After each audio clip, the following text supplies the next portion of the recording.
अमावस की रात, वह रात थी। अमावस की रात, ये सोचकर तुम्हारे रोंगटे खड़े हो जाएंगे कि कहानी सुनते वक्त पीछे मत देखना, वरना खतरनाक हो सकता है। पीछे भूत भी हो सकता है। सोच लो, देखना मत। समय की बात है, अकालगढ़। मैं कभी भी अकाल नहीं पड़ा था, तब भी इसका नाम अकालगढ़ था। और अकाल जब पड़ता है तब भी इस गांव का नाम अकालगढ़ है। इस गांव के अकाल पड़ने की भी एक कहानी है। सुनाऊं क्या? नहीं, अरे नहीं सुनाऊंगा तो तुम्हें क्या समझ में आएगी। चलो अब असली बात पर आते हैं। अकालगढ़ में दो भाई नीरज और राजू अपनी बीवी के साथ बढ़िया रहा करते थे। राजू और नीरज में अच्छी बनती थी।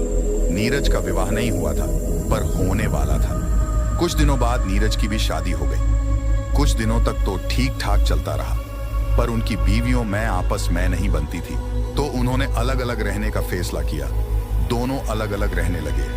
राजू अलग होने पर बहुत कामचोर हो गया था। पहले वह भाई नीरज के साथ थोड़ा बहुत काम काज कर लिया करता था। वह दिन दिन और कामचोर होता गया और उसकी आर्थिक स्थिति खराब हो गई। और नीरज अपना कामकाज सही करता रहा। उसने अपनी मेहनत से काफी अनाज खेत से उगाया।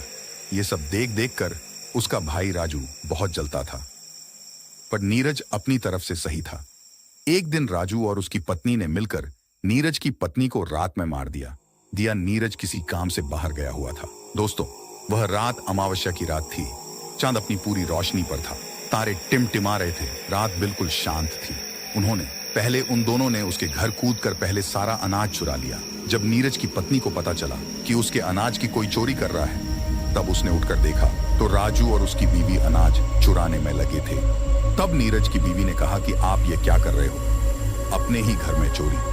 ये सुनकर राजू और उसकी बीवी ने सोचा कि अगर इसने गांव वालों को बता दिया तो वो लोग हमें गांव से ही निकाल देंगे। इस डर के मारे उन्होंने उसकी पत्नी को मार डाला और दूर जंगल में गाड़ के आ गए। सुबह जब नीरज घर पहुंचा तो देखा कि उसका अनाज नहीं है। थोड़ा बहुत बचा था, वह बिखरा पड़ा था। जब उसने अपनी पत्नी को आवाज लगाई पर कोई जवाब नहीं आया।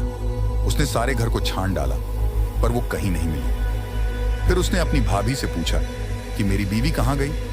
तो उसने हड़बड़ा के बोला, मुझे नहीं पता, कल शाम तक तो घर पर ही थी।